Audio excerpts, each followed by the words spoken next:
இன்னொரு பகுதியிலே இலக்கியம் என்பது ஆன்மாவிற்கானது. என்னுடைய ஆன்மாவிற்கு நான் என்னை மகிழ்வித்துக் கொள்ள நான் எழுதுகின்றேன், அதுதான் என்னுடைய இலக்கியம் என்று சொல்லுகின்ற காணாசு போன்றவர்கள், அந்த மணிக்கொடி காலத்திலே இருந்த கலாசிரியர்கள், மற்றவர்களெல்லாம் இலக்கியத்துக்காகவே அது மனிதனுக்கானது அல்ல, மனிதனை மேம்படுத்துவதற்கான ஒரு துறை அல்ல என்று சொல்லி இருந்த இன்னொரு போக்கும் இருந்தது. இந்த இரண்டு போக்கையும் சரி செய்கின்ற முறையிலே தான் தமிழ்நாடு கலை இலக்கிய பெருமன்றம் தோழர் ஜீவானந்தம் அவர்களால் 1962 தொடங்கப்பட்டது. அந்த சமயத்திலே தான் பாரதி ஒரு கவிஞரே அல்ல என்ற குரலும் கூட அந்த குழுவிலே ஒரு குறிப்பாக கல்கி கிருஷ்ணமூர்த்தி அவர்கள் அந்த விமர்சனத்தை வைத்தார்கள். பாரதியை ஒரு உலக மகாகவி என்று கூட அல்ல, அதற்கும் மேலாக அவருடைய பிரபஞ்ச கவியா பாரதி என்று சொல்லி எடுத்துரைத்து பாரதியை தமிழ்நாட்டிலே நிலைநிறுத்தியவர்கள் கம்யூனிஸ்டுகள், அதுவும் கலை இலக்கிய பெருமன்றம் சார்ந்தவர்கள். நேற்று இரவு ஒரு 7 மணி இருக்கும், நம்ம தமிழ் காவல் நிலையத்திலிருந்து எனக்கு ஒரு அழைப்பு. நாளைக்கு நீங்க பெரியார் மன்றத்துல என்னதான் நீங்க பண்ண போறீங்க, ஒரு திருடன் மணியன் பிள்ளை வராராமா, என்னதான் அங்க நடக்குது அப்படின்னு. நான் வந்து சார் ஆமா சார் திருடன் மணியன் பிள்ளை வராரு. ஆமா அவர் திருடன், ஆமா அவர் வந்து அங்க என்ன சொல்ல போறாரு சார், அவர் திருடன்னா 1000க்கும் மேற்பட்ட திருட்டுகளை செஞ்சிருக்கிறாரு. அப்ப எப்படி நீங்க அவரை பேச வைக்கலாம், அவரு திருடினார், ஏன் திருடினார் அப்படிங்கறத இந்த சமுதாயத்திற்கு சொல்லும் வகையில் சமுதாயத்தில் இருக்கக்கூடிய பிரச்சனைகளை அடுத்தவர்களுக்கு எடுத்துக்காட்டுவதற்கு ஒரு புத்தகமே எழுதியிருக்காரு சார். அந்த புத்தகத்திற்கான விமர்சன கூட்டம் தான் நாளைக்கு நடக்குது. விமர்சன கூட்டமா, அதுல என்ன சொல்ல போறீங்க, திருடன் எப்படி உருவாகனா, போலீஸ்கார் திருடன் எப்படி உருவாகிறானா, அங்க அவர்கிட்ட சொன்னோம், இந்த சமுதாயத்தினுடைய ஒட்டுமொத்த கேள்விகளுக்கும் பதில் இதுல இருக்கு சார். இடதுசாரிகள் என்ன சொல்லிக் கொண்டிருக்கிறோமோ, என்ன நினைக்கிறோமோ, அதை அத்தனையும் இவருடைய கஷ்டங்களிலாம் இவர் சொல்லியிருக்கிற அந்த ஆத்ம கதையில இருக்கு சார் அப்படின்னு சொல்லிட்டு சுவாரஸ்யத்துக்காக ரொம்ப சீரியஸாக பேசிட்டு இருக்கோம்னு நினைக்கிறேன். சில விஷயங்கள் திருடனுடைய வகைகளை பத்தி அவனுடைய குணங்களை பத்தி பேசுறப்போ ஒரு சிலரை பத்தி அவரு சொல்லியிருக்காரு. ஒண்ணு வந்து மணவரை திருடன், அவருக்கு பழக்கமான ஒரு மணவரை திருடன். அவருடைய திருட்டு இடம் எதுன்னு உங்களுக்கு புரிஞ்சிருக்குன்னு நினைக்கிறேன். மணவரை இல்லைங்களா, திருட்டுக்கு உகந்த இடம் அப்படின்னு நம்ம நினைக்கிறத வந்து ரொம்ப குறைவான ஆட்கள் அல்லது யாருமே இல்லாத வீடு அப்படின்னு நம்ம நினைச்சிட்டு இருக்கோம். ஆனா மணியன் பிள்ளையோட வார்த்தையில நீங்க கேட்டீங்கன்னா திருமண வீடும் சாவு வீடும் தான் திருடுவதற்கு ஏற்ற இடம் அப்படின்னு அவர் சொல்லுவார் அவருடைய. ஏன்னா அங்கதான் ஆட்களுடைய நடமாட்டம் அதிகமா இருக்கும். நீங்க ஒரு அறையிலும் 10-5 பேர் தூங்கிட்டு இருப்பாங்க, களைப்பு இருப்பாங்க.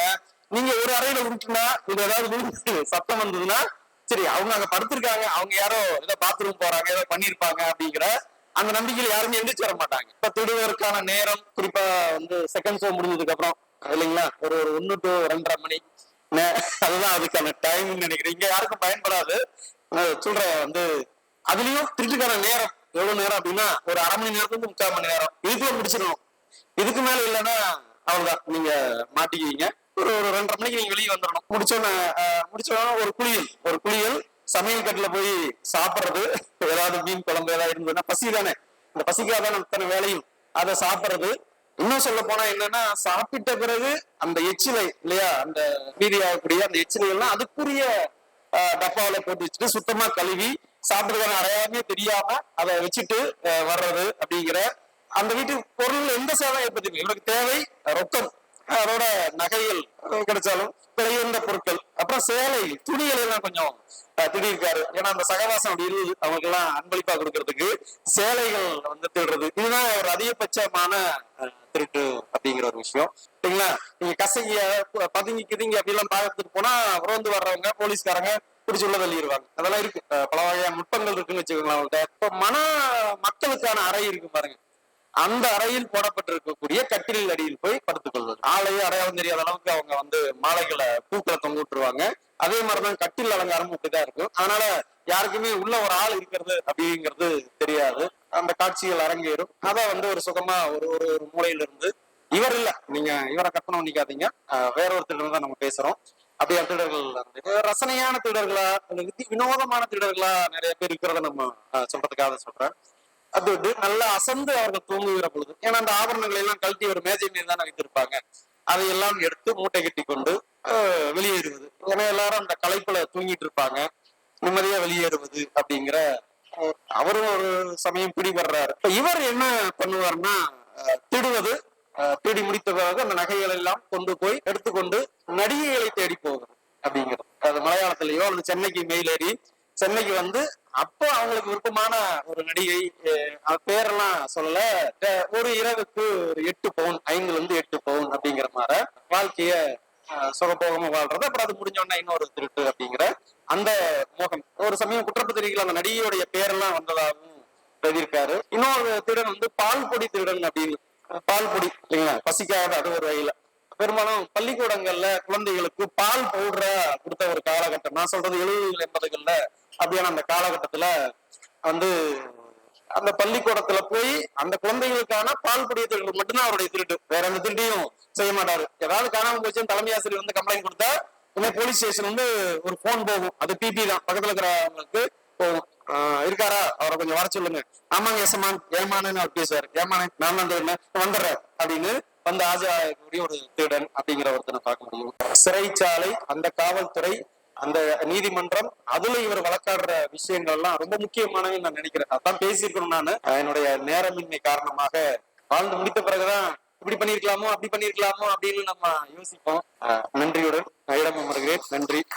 அந்த மாதிரி சைக்கிளை விட்டு இறங்காம இருக்கேன்னு ஒருத்தர் சேலஞ்ச் பண்ணிட்டு ஒருத்தர் சைக்கிள் ஓட்டிட்டு இருக்காரு. அவர்கிட்ட போய் இவர் முன்னாடியே உட்காந்துக்கிட்டு பசியோட எனக்கு இதை கத்துக் கொடுக்குறீங்களான்னு கேட்டுட்டு அவரு கூட சேர்ந்து கொஞ்சம் டிராவல் பண்றாரு. அவருக்கு இதுல வந்து உள்மூலம் வெளிமூலம் நிறைய மூல பிரச்சனை எல்லாம் இருக்கு. பைல்ஸ் இஷ்யூல எல்லாம் அவர் கஷ்டப்பட்டு இருக்காரு. அதை வச்சுக்கிட்டு அவர் இந்த சைக்கிள் சீட்ல 4 பூரா உட்கார்ந்து இருக்கணும். 7 நாளைக்கு இறங்கக்கூடாது. எப்படி பாத்ரூம் போவாரு, எப்படி தண்ணி குடிப்பாரு, அதெல்லாமே சவால். அந்த ஊர்க்காரங்களும் சேர்ந்து சவால் விட்டு அவரை தொந்தரவு பண்ணிட்டு இருக்காங்க. இவர் கொஞ்சம் ஹெல்ப் பண்ண போறாரு. ஆனா இவர் என்ன கேட்கிறாரு, எனக்கு கத்துக் கொடு.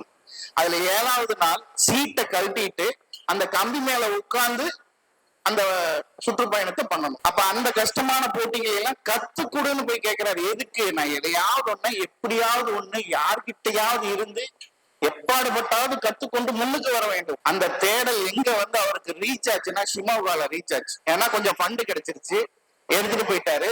பாயாசு கடை போட்டாரு, புகையிலை வியாபாரத்துக்கு வந்தாரு. கொல்கத்தால இருக்கிற ஐடிசி நிறுவனம் அங்கிருந்து வந்து இவரை டைரக்ட் பர்ச்சேஸரா பார்த்து இவர்கிட்ட புகையிலை வாங்கும் அளவுக்கு வளர்ந்துட்டாரு. வளர்ந்ததோட விளைவு இவருக்கு வந்து ஒரு 106 ஏக்கர் லேண்டு, ஒரு 100 குடும்பங்கள் இவரை நம்பி இருக்கிற அளவுக்கு வந்துட்டாரு. அவரும் சொல்லியிருப்பாரு, இன்னொரு 15 நாள் விட்டு இருந்தீங்கன்னா நான் கேபினெட் மினிஸ்டர், அதுக்கப்புறம் உங்களால என்ன அரெஸ்ட் பண்ண முடியாது, என்கிட்ட அந்த ப்ரொபோசலையும் கொண்டு வர முடியாது. பட் அந்த 15 days முன்னாடி ஏதோ ஒரு இதுல எக்ஸ்பெக்ட் த அன்எக்ஸ்பெக்டட்னு சொல்லுவாங்க. ஆனா எனக்கு தெரிஞ்சு அந்த புத்தகத்தை படிக்கும் போது இவரோட மனநிலையும் ஒரு டாக்டரா ஒரு மெடிக்கல் பிராக்டிஸ்ல அனலைஸ் பண்ணும்போது சொல்றேன், ஒருவேளை இதை ஒரு நூல் பிடிச்சோ இல்ல இதுல ஒரு சின்ன சந்தேகமோ இல்ல இப்படி நடக்க வாய்ப்பு இருக்கான்னு ஒரு சின்ன விஷயமோ அவருக்கு தோணி இருந்தா இதையும் தடுக்கிறதுக்கு அந்த மூளைக்கு அறிவு உண்டு. நிச்சயமா ஷிமோகால அந்த அரஸ்டையும் தடுத்திருப்பாரு. அதுக்கு முன்கூட்டி என்ன பண்ணுமோ அதையும் பண்ணியிருப்பாரு. அதுக்கு யாரை பிடிக்கணுமோ பிடிச்சி இது பிரச்சனை வந்ததுக்கு அப்புறம் அமுக்கு பார்த்தாதான் அமுக்கு கஷ்டமா இருக்கும். ஆனா வரதுக்கு முன்னாடியே அமுக்கி இருப்பாரு. அப்படிங்கிறது எனக்கு அவரோட மனநிலை மேல இருக்கிற சந்தேகம் இல்லாத ஒரு நம்பிக்கை. கொஞ்சம் முன்னாடி ஸ்மெல் பண்ணியிருந்தாருன்னா அதையும் தடுத்து ஷிமோகால இன்னும் ராஜ்யத்தை கட்டி மேல வந்திருப்பாரு. சொந்தக்காரங்களை பத்தி எப்படி தெரிஞ்சு வச்சிருக்காருன்னா, ஒரு இடத்துல சொல்றாரு, வெள்ளை மாளிகைக்கு போய் அங்க இருக்கிற அமெரிக்க அதிபரை கூட சுட்டு கொன்று விட்டு வர முடியும். ஆனா எங்க தெருவுக்குள்ள எங்க அம்மாவை பாக்குறதுக்கு நைட்ல திருட்டுத்தனமா போயிட்டு வர்றது கஷ்டம் அப்படின்னு சொல்றாரு. ஏன்னா சொந்தக்காரன் நம்ப மாட்டேன், சுற்றுப்புறத்தை நம்ப மாட்டேன், போட்டு கொடுத்துருவோம். இதுக்கு பதிலா வெள்ளை மாளிகையில போய் அமெரிக்க அதிபரை கூட சுட்டுட்டு வந்துருவேன் அப்படின்னு சொல்லி ஒரு இடத்துல சொல்லியிருக்காரு. அப்ப என்னன்னா இதை பத்தின தெளிவெல்லாம் அவர்கிட்ட இருக்கு. அப்ப மாட்டிக்குவோம் இல்ல புடிச்சிருவாங்கன்னு கொஞ்சமாவது தெரிஞ்சிருந்தாலும் ஒரு பிரச்சனை உண்டு. கௌரிங்கிறது அவங்க ஒய்ஃபா இல்லையான்னு கேட்டா அப்படி, ஏன்னா அவங்க அந்த புக்கு ஆரம்பத்துல இருந்து படிக்கல. கௌரிங்கிறது ஒய்ஃப் இல்ல அப்படின்னா அப்ப அது யாருன்னு கேட்டாங்க. கௌரி மட்டும் இல்ல, இதுல ஜானகி, பத்மினி, மீண்டும் மாலதி அப்படின்னு ஏகப்பட்ட தலைப்பு இருக்கு அப்படின்னு. நல்ல வேலை பாலை கையில வாங்கிட்டு சொன்னேன், இல்லைன்னா கொஞ்சம் விஷத்தையும் போட்டு கொடுத்துருப்போம் அப்படி. பட் ஆனா பாலை கையில வாங்கிட்டு தான் சொன்னேன், அதை குடிச்சிட்டேன். அதுக்கப்புறம் வந்து கதையில இருக்கிறது அப்ப அவங்க ஒய்ஃப் பேர் மட்டும் சொல்லுங்க அப்படின்னு சொல்லி சொன்னேன். அப்படி அதுதான் சொன்னேன், மெஹர்நிஷா அவங்க ஒய்ஃப் பேர் அப்படின்னு சொல்லி சொன்னேன். மெஹர்நிஷாங்கிறது தான் வந்து இந்த கதையோட மூல காரணம். அதுதான் இந்த புக் எழுதுறதுக்கும் அவர் மாறுறதுக்கும் இது எல்லாத்துக்கும் அவருக்குள்ள ஒரு பெரிய வழியை கொடுத்தவங்களும் மெஹர்நிஷா தான். அதே மாதிரி பெண்களை பத்தி எழுதும் போது பெண்கள் தனித்திருக்கும் வீடுகள்ல திருடுவது ஈஸின்னு சொல்லியிருந்தாரு. ரொம்ப குறிப்பா ஆண்கள் வெளிநாடுகள்ல வேலை செய்யற வீட்டுல திருடுனா பல திருட்டு கம்ப்ளைண்டே ஆகலன்னு சொல்றாரு. இந்த இடத்துல பெண்ணடிமைத்தனத்தை பெரியார் மன்றத்துல இருந்து கண்டிப்பா பேசணும். அவங்களுக்கு என்ன பிரச்சனை வரும்னு சொல்லி கம்ப்ளைண்டே ஆகலன்னா இவதான் இந்த திருடனை வர சொல்லியிருப்பா அப்படின்னு சொல்லி ஒரு பேர் வந்துடும். அப்படி வரக்கூடாதுங்கிறதுனால அவங்க கணவர் வெளிநாட்டுகள்ல வேலை பார்க்குற வீடுகள்ல திருடும் போது இவருக்கு ஒரு அட்வான்டேஜும் உண்டு. டாக்டர்கள் கவனத்திற்குன்னு சொன்ன மாதிரி வீடு கட்டுவோர் கவனத்திற்குன்னு சொல்றாரு. சிவில் இன்ஜினியர்ஸ் யாராவது இருந்தா இவரை கூட்டிட்டு போய் இவர்கிட்ட கேட்டு ஒப்பீனியன் வாங்கிட்டு அப்புறம் வீடு கட்டலாம். அவ்வளவு நாலேஜ் இருக்குங்க சார். எந்த இடத்துல மரக்கதவு வைக்கணும், எந்த இடத்துல ஒரே ஒரு தாள் வைக்கணும், எந்த இடத்துல 2 தாள் வைக்கணும், எந்த இடத்துல மரப்பட்டை வைக்க கூடாது, எந்த இடத்துல ஸ்டீல் வைக்கணும், எதுல கிரில் கேட் போடணும், அதை பத்தி ரொம்ப தெளிவா தெரிஞ்சு வச்சிருக்காருங்க சார். இதெல்லாம் இருந்தா நான் போகவே மாட்டோம். நான் இல்ல 3-4 பேர் கூட போக மாட்டோம். ஆனா இதெல்லாம் இருந்ததுன்னா கண்டிப்பா நான் தனியாவே போய் சாதிச்சுக்குவேன் அப்படிங்கிற அளவுக்கு அந்த இதுலயே சொல்லியிருக்காரு. வீடு கட்டுவோர் கவனத்திற்கு. அதனால சிவில் இன்ஜினியர்ஸ் ஞாபகம் வச்சுக்கோங்க. உங்கள் வீடுகளில் திருடன் நுழையவில்லை இன்று வரை என்றால் அதோட பொருள் நீங்க பத்திரமாக இருக்கிறீர்கள் என்று அர்த்தம் அல்ல. திருடன் உங்கள் வீட்டை இன்னும் நோட்டமிடவில்லை என்று அர்த்தம். அதனால நீங்க ஏதோ கொஞ்சம் கருணையில் உட்கார்ந்துருக்கீங்கன்னு அர்த்தம். அவங்க என்னைக்கு பாக்குறாங்களோ அன்னைக்கு டெபினட்டா வந்துருவாங்க அப்படிங்கிற கான்பிடென்டோட அவர் சொல்றாரு. அப்ப நான் தான் இன்னும் உன்னை விட்டு வச்சிருக்கேன், நீ பத்திரமா இருக்க, கதை சாட்டிட்டு தூங்குறேன்னு அர்த்தம் இல்ல அப்படிங்கறது ரொம்ப தெளிவா சொல்றாரு. சில இடங்கள் கூட கிடையாது, பல இடங்கள்ல இதே மாதிரி பயணிக்கிறோம். பல இடங்கள்ல அம்மாவை இப்படி விட்டு கொடுக்குறோம், மனைவியை விட்டு கொடுக்குறோம். ஈவன் அந்த அன்னைக்கு நான் என் மனைவி உதாரணத்துக்கு சொல்லும் போது, புத்தகத்தை படிக்கும் முந்தின நாள் இரவு என் மனைவி என்னிடம் பேச வந்த போது, இரு நான் இந்த புத்தகத்தை படிச்சுட்டு இருக்கேன்ல, எனக்கு தான் அதுல ரிவ்யூ இருக்குல்ல, நான் தான் படிச்சுட்டு இருக்கேன், நீ ஏன் எனக்கு குறுக்க பேசுற அப்படின்னு சொன்னா, அடுத்த நாள் காலையில் என் மனைவி என்னிடம் பேசும்போது அவளிடம் நேரம் ஒதுக்கி திரும்ப பேசினேன். என் செவியை அவளுக்காக ஒதுக்கி கொடுத்தேன். ஏன்னா மனைவி இல்லைங்கும் போது அவர் என்னென்ன ஆனாருங்கிறத புரிஞ்சுட்டேன். அதனால முந்தின நாள் இரவு இருந்த தமிழ் செல்வனுக்கும் அடுத்த நாள் காலையில் இருந்த தமிழ் செல்வனுக்குமே வித்தியாசம் உண்டு. அந்த இடத்துல அந்த மரியாதையை கொடுத்தேன். அவ பேச வர்றத சொல்லு அப்படின்னு கேட்டுட்டு புக்கை மூடி வச்சுட்டு கேட்டேன். கேட்டு முடிச்சுட்டு சொல்லி முடிச்சிட்டியா அப்படின்னு அவரோட அனுமதியோட தான் புத்தகத்தை மீண்டும் திறந்தேன். அதனால என்னை நான் மாற்றிக்கொண்டேன். அதனால இந்த புத்தகத்தில் ஒரே மாதிரியான பல நிகழ்வுகள் இருப்பதால் தான் ஜி.ஆர். இந்துகோபன் மலையாளத்தில் எழுதி தமிழ்ல யூசுஃபால் குளச்சல் கன்னியாகுமரியை சேர்ந்த யூசுஃபால் மொழிபெயர்க்கப்பட்டு வந்திருக்கும் இந்த புத்தகத்தில் ஒரே மாதிரியான பயணங்கள் பலருடன் ஒத்து போவதால் தான் புத்தகமும் விருதுகளும் இன்று பேசப்படும் பொருளாகவும் திருடன் மணியன் பிள்ளை புத்தகம். பல துன்பங்களுக்கு இடையில் பயணித்த ஒரு மனிதன் தன்னுடைய வாழ்க்கையின் பாடங்களை பிறருக்கு சொல்வதன் மூலம் அவர்கள் வாழ்வு மேம்படும் என்கிற நல்லெண்ணத்துடன் கொடுக்கப்பட்ட ஒரு புத்தகமாக நான் இதை பார்க்கிறேன். எல்லாருக்கும் வணக்கம். எனக்கு சுத்தமா தமிழ் பேச தெரியாது. பேசுற இடையில மலையாளங்கள் இருந்து வரும். நீங்க பல பேர் பல இடத்துல பல ஆளுகள் பேசுறது பார்த்துருக்காங்க. முதல் முறையா தான் ஒரு திருடன் அப்படின்னு பட்டம் கிட்டி உங்க முன்னாடி பேசுறது இருக்கு. நீங்க என்னோட காட்டுற இந்த அன்புக்கு நான் எத்தனை ஜென்மம் எடுத்தாலும் அதுக்கு நன்றி வாயால சொல்ல முடியாது. நான் ஒரு திருடன் ஆளு திருடன் ஆகிறதுக்கு காரணம் அப்படி என்ன அது யாரும் பொது சுத்தமா உறவோ சொல்ல முடியாது. அதே மாதிரி கர்நாடகத்துல போனோம், சின்ன ஸ்ட்ரீட்ல இருந்து ஸ்டார்ட் பண்ணி பெட்ரோல் போற கடைசியில ஒரு ஜவுளி கடை ஓபன் பண்றதுக்காக இடையில போலீஸ் வந்துருச்சு. அப்ப தமிழ்நாட்டுல ஆனாலும் கர்நாடகத்தில் ஆனாலும் இந்த திருட்ட பொருள் கொண்டு ஏதோ ஒண்ணு வேலை செய்து யாருக்காவது நன்மை செய்கிறோம் நினைச்சு 10 பேருக்கு வேலை கொடுக்கும் போது அந்த வேலையில நானும் நல்லபடியா வரும் டைம்ல போலீஸ் பிடிச்சிருவாங்க. அதனால திருட்டு பொருள் கொண்டு எந்த காரணத்தை கொண்டு ஒரு திருடனுக்கு நல்லா வர முடியாது. ஆனா திருடி கொடுத்த பொருள் வச்சு பல பேர் கொண்டு போட்டுருக்காங்க. எங்க ஊர்ல அந்த மாதிரி நிறைய சம்பவம். அது இப்ப இந்த டைம்லயோ அந்த டைம்லயோ நான் சொல்றது இல்லை, சொல்ல விரும்பவும் இல்லை. சமூகத்தை பத்தியும் என்னுடைய பந்துக்களை பத்தியும் ஒண்ணு நான் குறை சொல்லல. ஆனா ஒரு குறை எனக்கு தெரிஞ்சது, நான் திருடன் ஆயிருந்தனால என்னுடைய அக்கா தங்கச்சி பிள்ளைங்களுக்கு எல்லாம் அவருடைய பிள்ளைங்களுக்கு அவருடைய மனைவிக்கு அவருடைய ஒரு சாவுக்கோ இல்லைன்னா ஒரு கல்யாணத்துக்கோ இல்லைன்னா ஏதோ ஒரு பங்க்ஷனுக்கோ ஒரு ஹவுஸ் வார்மிங்கோ ஒண்ணுமே போக முடியாது. ஏன்னா நான் எங்கேயாவது போயிட்டு என்ன பார்த்த உடனே சம்சாரம் ஆயிடும், ஏதோ ரீதியில ஏதோ பேசிக்கிட்டு இருக்கோம். ஒரு கண்டிஷன் என்னன்னா எனக்கு குறிப்பா சொல்ல முடியும், என்னுடைய ஊர்ல நான் வளர்ந்த நாடுல என்னோட பஞ்சாயத்துல என்னோட வில்லேஜ்ல என்னோட மாவட்டம் சொல்ல நான் எதுவுமே திருடல. அங்க இருந்து கொஞ்சம் தாண்டி தான் திருட போனதும் திருடியது. அதனால இப்போ என்னுடைய ஊருக்காருக்கு திருடத்தான். ஆனா நான் இங்க ஒண்ணு எதுவுமே திருட போட்டோம்னு சொல்லலாம். ஆனா இடம் தெரியாத இடத்துக்கு தான் நான் திருட போனேன். 300 கிலோமீட்டர் 400 கிலோமீட்டர் அந்த பக்கம் கொல்லத்துல இருந்து கோழிக்கோட்டு ஓட்டினா 300 கிலோமீட்டர் இருக்கு. அதே மாதிரி அடுத்த மாவட்டத்துல தான் போவாங்க.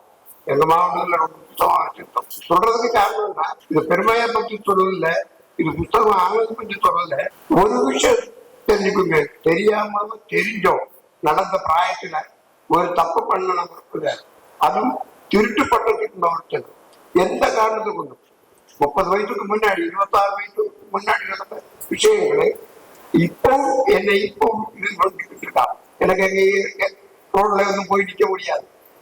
பாத்தியா அவன் திருநாக்கு அந்த காலத்துல எண்ணெய் இருந்த இப்ப எல்லாம் அவன் பையன் கூட வைக்கிறது நல்லா இருக்கா போட்டு எப்படி இதெல்லாம் எப்போ நல்லா அப்படின்னு சொல்லுவாங்க. அது இப்போ இந்த சமூகத்துல இருக்கு. எனக்கு வந்த தப்பு, நான் செய்த தப்புன்னு இப்பவுமே நான் சாகிற வரைக்கும் இல்லை. என்னோட தலைமுறை எத்தனை பேர்த்தி இருக்கு. என் பையனுக்கு பிள்ளைங்கள தெரியாதா?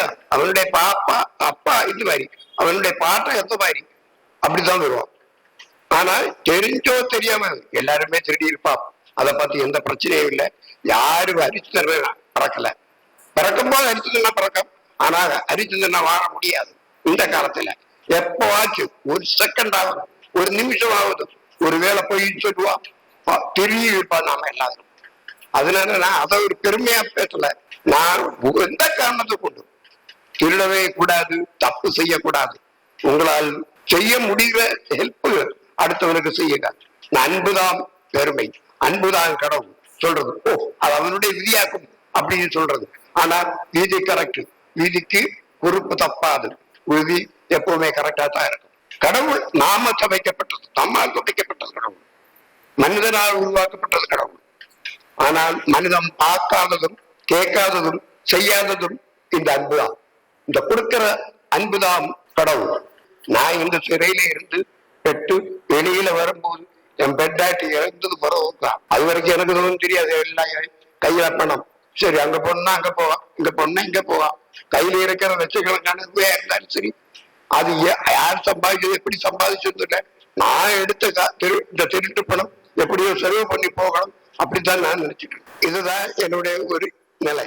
என்னுடைய குடும்பத்துக்கு இப்பவுமே என்கிட்ட அவ்வளவு சுலபமா யாரும் பேசுறது இல்லை. என் மருமக்கள் எல்லாம் நல்லா ஓரளவுக்கு நல்லா தான் இருக்கு. இந்த பிரச்சனை இல்லை. 2 டைலர்ஸ் எல்லாம் பேச்சு கடன் வாக்குறது. அதனால 2 பிள்ளை. மூத்த பையன் இப்போ computer engineering degree post graduate பண்றாங்க பாலக்காடுல. இளையத பொட்ட பிள்ளை +2. அப்ப பையன் சொன்ன இதாயிட்டு இருக்கான். இப்ப இங்க வர்றதுக்கு ஐயா குணசேகரன் ஐயா தான் கூப்பிட்டதும் வந்தது. அந்த கம்யூனிஸ்ட் கட்சியில நீங்க இருந்த அனுபவங்களை கொஞ்சம் சொல்லுங்களேன் அதை பத்தி. ரொம்ப சின்ன வயசுல நான் கம்யூனிஸ்ட்காரனுங்க. எந்த இடத்துலயும் கம்யூனிஸ்ட் ரொம்ப கஷ்டப்பட்டிருக்கேன். ஆனா எலெக்ஷன்ல இல்ல, அல்லாத இடத்துல எல்லாம் போய் ஏதோ சண்டை கிண்டை எல்லாம் பண்ணியிருக்கான். நான் லோக்கல் கமிட்டி பிரசிடண்டா இருந்தது. அப்புறம் லைப்ரரியனா இருந்தது. ஒரு 18 வயசாகும் இந்த திருட்டில ஈடுபடும் போது பார்ட்டி இருந்து விலகிருச்சு. ஆனா நான் இன்னைக்கு பார்ட்டி தான் அங்கதான். அதை என்ன ஊருக்காருக்கு எல்லாம் தெரியும். பார்ட்டிக்கு வேண்டி நான் எதையும் செய்யல. அந்த டைம்ல எல்லாம் மெகப்போல் அன்னைக்கு மைக்கு கிடையாது. அப்படி ஒரு போலாம்பி எடுத்துட்டு பேசுறதுக்கு போயிருக்கேன். திருடன் மணியன் பிள்ளை அவர்கள் மற்றும் இந்த நிகழ்ச்சியை ஏற்பாடு செய்த தோழர் VP குணசேகரன் அவர்களுக்கும், கலை இலக்கிய பெருமன்றம் வடக்கு மாவட்ட செயலாளர் தோழர் தங்கராஜ் அவர்களுக்கும் நன்றியை தெரிவித்துக் கொள்வோம். இந்த நிகழ்ச்சியை கண்டு கொண்ட அனைத்து தோழர்களுக்கும் நன்றியை தெரிவித்துக் கொள்வோம்.